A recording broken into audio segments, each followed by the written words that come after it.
Welcome to my first ever video on this channel. Now if you have any advice, it would be really appreciated. So yeah, please like and subscribe, it will really help the growth of this channel. So yeah, today we're going to be putting all of the Formula 1 video games from Codemasters from worst to best. Now unfortunately I don't have all of the boxes and games with us, so I am going to have to use some other boxes. So yeah, that is extremely unfortunate. So yeah, without further ado, let's get started. In 15th place is F1 2009 for the Wii. This game is absolutely shambolic. Now, the actual quality probably of the game isn't that bad. The only problem really is the graphics are absolutely horrendous. The drivability of the car is absolutely awful. The cars just don't look actually, like, probably 0% realistic. But yeah, apart from that, there's parts of the game that is good, and there's definitely stuff that, you know, we wish we could have on, like F1 24, F1 23 for example, that we don't have. That's on this game, but you know, if there was ever an F1 game anyone's going to play, I doubt anyone's going to play F1 2009. So for me, it's 15th and last. Next up is F1 2014. I also don't have the box of this one either, which is extremely unfortunate. But yeah, this is in 14th place, and this game is horrendous. F1 2013 has, like, everything in it. It's perfect for the Xbox 360. It's the pinnacle of the Xbox 360 and Formula 1 games on it. For some reason, the next game is, yeah, questionable. It's so still on the PS3 and Xbox 360. They didn't move it on. And they take away everything that was good from F1 2013, classic cars, for example, which are incredible. And instead, they are nothing in, and it's just basically a run-down version of F1 2013. That's basically exactly what it is. So yeah, this is definitely not one of the best F1 games. Next up, we have F1 2015, and yes, everyone, I do have the box for this one. This is in 13th place. Yes, F1 2015, where do we start? Finally, they moved on to the PS4. And what an absolute mess it was. First of all, it takes away career mode, and essentially there's nothing to play on this game. Like, this is like you do online racing, and online racing is awful, so there's no point playing online racing either. So all you do is offline modes, and instead you've got Pro Season mode, which is on F1 2020. I don't know if it's on the others as well, so you can just get on there. Basically, it's just a normal championship season mode without basically assists and any graphics on your thing, which makes it a lot harder to play, and it's definitely only for experienced players. For the actual game, the drivability, I think it's fine, to be honest. I don't think there's anything wrong. The graphics aren't anything special, but they're not anything awful either. It's the actual core elements of this game that's irritating, but I'd rather play this than F1 2014. And anyway, who would play F1 2014? Because on this game, they've got the 2014 cars, tracks, drivers, everything. So I think Codemasters realised they made a mess by not putting F1 2014 on the PlayStation 4. So yeah, I think F1 2015 is in 13th. Is F1 22, everyone's favourite game, except it just isn't anyone's favourite game at all. F1 22 was highly anticipated, and it was awful. The first game, made completely by EA Sports, is just a mess. To be honest, in fact, to be honest, all sporting games are a mess these days. You know, if you look at MotoGP, F1, FIFA, anything, they just aren't as good anymore. I think they've reached their peak, and now they're just money grabbing. First of all, you play F1 22, and what do you find? F1 Life, everyone's favourite game mode and everyone's favourite game. Well, it isn't. It's absolutely awful. And yeah, and you get supercars in, which it's called F1. I'm pretty sure it's called F1. Yeah, it's definitely called F1. It's not Supercars 22, no. So apart from that, there's nothing new at all. The career mode's exactly the same for the third year in a row. Oh my god. And that's without even talking about the straight line speed. Straight line speed is awful. The AI just get you. I find this game unplayable. Anyone who can play this with assists. In fact, I play with a controller. So, it is like virtually impossible for me. I can't master Monaco. I can't master Monaco, Azerbaijan anyway, to be honest. There's a track just definitely not suits my driving style. And then on the other side, I'm amazing at Saudi Arabia. Fun fact. But this game is definitely not one you want to buy. Just a waste of time, to be honest. And I think I'd rather play, you know, F1 2020 rather than get this. So we have F1 2010.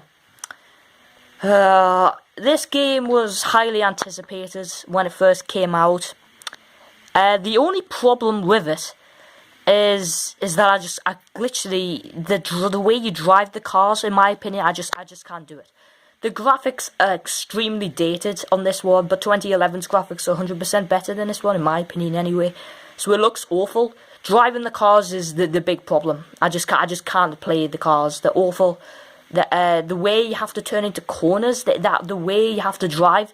However, you've got to, the reason why this is definitely better than F1 22 is because it's 2010 and, you know, it's 14 years ago now. So you've got to give it the respect it deserves. So yeah, I think F1 2010 is good, but it's definitely going to get a lot better, in my opinion. Now we head into the games that I definitely really like and would play. F1 2011. I don't understand the hate of this game, in my opinion. I just think I can just love driving it. I think everything's perfect about this one.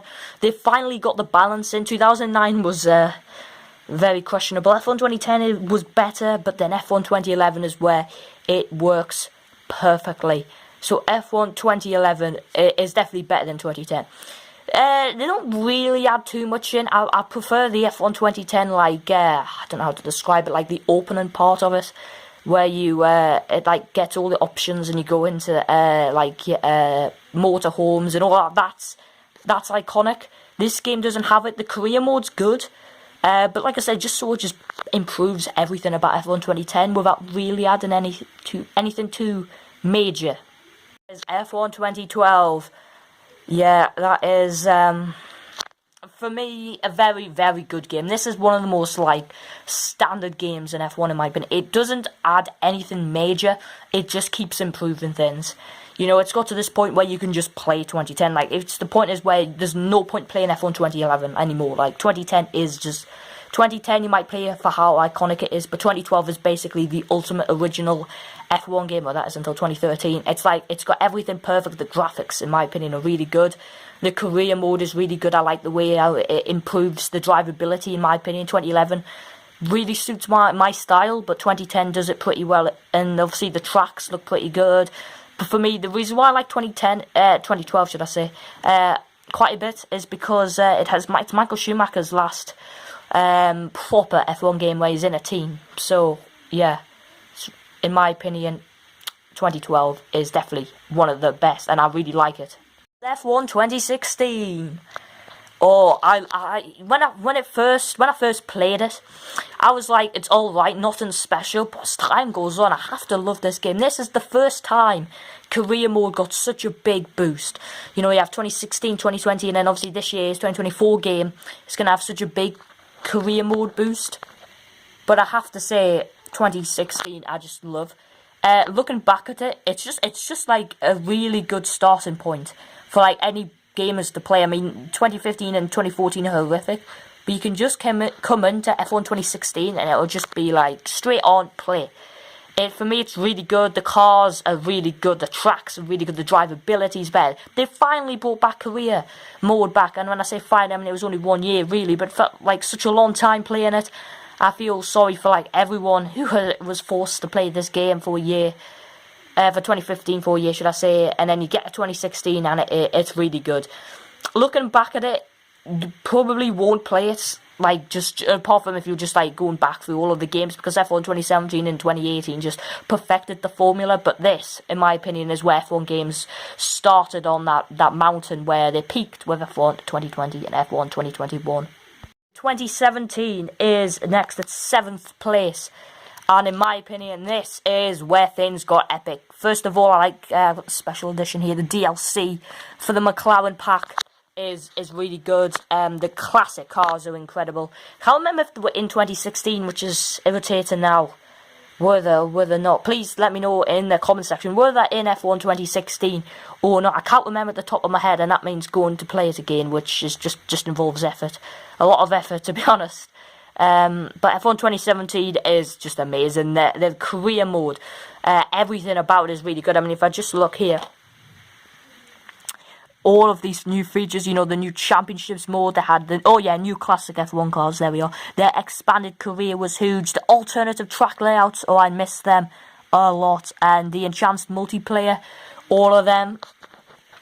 Everything was perfect. The rain, the weather in the rain was incredible. I mean, it was on the old Xbox 360 as well, and PS3 for F1 2011 and 12 and stuff like that. It was amazing on that. But for here, this is where, in my opinion, it just goes really good. This is such a fun game to play. You can just go on and play it and you just get straight onto it. It is really good. The cars, everything's realistic in this game, including drivability, which I have to say keeps improving. 18. This is a game where I just like, it's so forgettable, in my opinion. It's really good, but it's just forgettable. Like, it brings the halo in, but it just feels like a rebadged F1 2017, in my opinion. I don't know anything it brought in new, apart from the fact that the halo, really. The graphics look similar. In fact, it just basically is F1 2017, except it expands the career mode, and everything just basically gets better. Obviously, the graphics are obviously only going to get better. I say that, but there's definitely some games, I can't remember which ones, where the graphics definitely went downhill. In fact, F1 Championship Edition from 2006 definitely has better graphics than F1 2009. I don't know, Codemasters, don't know what they were thinking when they made that game. But on to 2018, there's not much I can remember from it. It's really good, obviously. Kimi Räikkönen's last year in Ferrari. But the game itself, really fun. You can drive, the drivability is really good, the graphics are really good, the short layouts are really good. Just improves off where F1 2017 left off. Can't find F1 2013, which is extremely irritating. I don't know where it's gone, to be honest. I don't know where some of these games have gone anymore. And I definitely know I have them, so that is irritating. But we will move on then to F1 2013, which brings in to number 5. Oh, yes, it's perfect, this game. The graphics are incredible, like, virtually amazing. I think they're better than 2014, in my opinion. Everything's perfect about this. The classic cars are amazing. Everything's really good. However, overall, the reason why this is behind the top 4 is not because what it has, but it definitely does feel dated. I mean, in the rain, I did a classic cars race, I think the last time I did, in like Brands Hatch. It definitely looks a lot more dated, but it's 2013, so it's like, it's not taking away that's an incredible game, but considering I come from like the newer generation, like, I would say I would probably rather play some of the newer of the games rather than this one. But this one, I know it's a lot of people's favourite in my opinion. I don't have anything bad to say about it. Place, I have been forgetting to, when we were going through the order here, to say what place we were on, but I've remembered then. I was 4th place, F1 23. This game, it's really good for me. The reason why it's not top 3, I'll get into that actually in a minute. But the positives, Las Vegas, really good. Cars, really realistic. The handling, you can drive mid-traction control, to be honest. I don't make myself out as a pro F1 gamer, because I'm not. I use assists. I think braking has always been my biggest weakness in traction control, but mid-traction control is much easier. You don't spin in second gear. You can also get punctures a lot easier. I don't know how you get a proper puncture on F1 22, but you can just rub past the wall to get a puncture. I know that's a trick you can use on this game. What else is it? Red flags, yes, red flags. Really good. I don't know if it's just you, but I have a red flag on this game for absolutely no reason. Like, it came on randomly when nothing had happened, but it actually helped us win the race. But yeah, F1 23 is really good. The problem for me is that, I don't know about you, but mainly in second gear. I know it definitely happens in Australia, you know, through the penultimate corner, and in Bahrain, like through the middle sector. The rear of the car just slides through a corner, and I don't know how to fix that at all. I've tried, like, using a different controller setup. I've put an actual, like, the Bahrain setup on as well for the car, and just nothing works. Keeps sliding about all the time, and it's just really costly. If it was fixed, if anyone can let me know in the comment section, because I think that's the only reason why it's not in the top 3. On 2021. Oh yes, EA Sports bought Codemasters, and it definitely looks a bit similar to a FIFA game now. The order. Well, it's not quite as good as F1 2020, but it is pretty good. It's a pretty forgettable game in my opinion. Apart from Breaking Point. Breaking Point is amazing. I really enjoyed, like, I can go back to 2020. I like the real season start. That is incredible as well. 2 incredible new features. The cars are really good.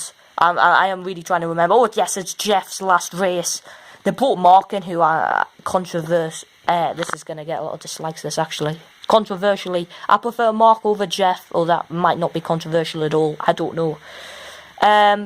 Yeah, it's really good. I think, I don't know where to put the AI. I feel it's a bit all over the place. There's all the AI make like amazing starts all the time. Like, you can have assisted or manual gear starts, but for me, in my opinion, they always seem to get a good start. Not maybe get ahead of you, but like always really good starts. I think they don't make as many mistakes as in other games, but that is just really faulting a really, really good game in Codemasters, which is its final sort of big involvement in an F1 game. It is really good.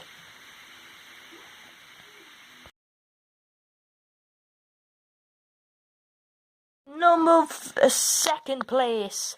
It's between F1 2020 and F1 2019. But I can confirm it is. F1 2019 is in second place. And what a game this is. It brings F2 in it. It adds more classic cars. You get the 2010 McLaren. It just keeps building in this game. This was, I think, one of the first F1 games I played. I played it along with F1 2017 and 2018, and I can't remember which one was the first one. Other than that, I played, because, well, the old games I have played, but I can't remember, but I remember getting this one, and what a game it was. You know, everything just keeps building. It just feels like a much improved game. The career mode seems a lot better. And it just, it seems to keep building towards an incredible game. F1 2019 is phenomenal. I love F2 in it. That just adds so many more dynamics, especially for career mode as well. And it just makes it a new level of realism. First place is F1 2020. And I mean, what other game was going to come in first place apart from this one? Why? What's good about it? Well, it takes F1 2019, already an absolute phenomenal game. I was almost going to put this in first, but then you've got My Team, and wow, that is amazing. I hate the R&D tree for all of these early games. I like how it has this sort of new, sort of better version of it, but it is perfect. It does need improving on the My Team, I have to say. I think they improved in F1 2021 a bit better. But apart from that, this game is epic. Like, everything about. All of a sudden, you've got the Vietnam Grand Prix. You've got classic cars. They're still knocking about for the last time. You've got short track layouts also in for the final time, and it just makes a perfect F1 game. If you want F1, you know, who plays F1 22? When F1 22 was out, I'm pretty sure everyone was still playing F1 2020. I mean, who wanted to play My Team? Apart from if you were like a YouTuber doing videos about it, I don't think anyone was playing that, really. This game is just perfect, and I don't know if it's ever going to be beaten. Codemasters Swanson in F1 remains the best. That then, and thank you for watching, and if you have any suggestions for other videos in the comment section, please let me know. I'm going to start expanding this channel shortly. If you've got any advice to give us on running a YouTube channel, because this is my first ever video, or any tips or any help, that would be greatly appreciated. Don't forget to like and subscribe, and I'll see you next time.